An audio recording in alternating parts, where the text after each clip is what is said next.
cà phê. Phê nhà nông Thịnh là nó phải có này.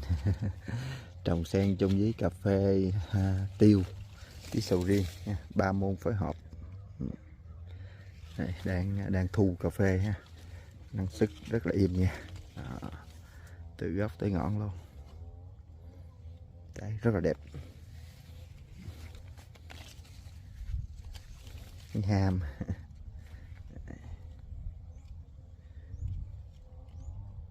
Sử dụng chung phân thuốc với sầu riêng nên là nó rất là đạt trái, và thứ hai nữa là Rệp Sáp quản lý rất là ok.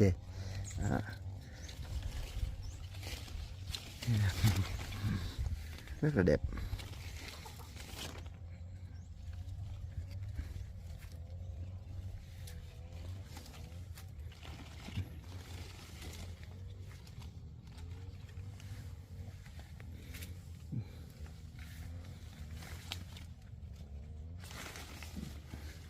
Tròn cây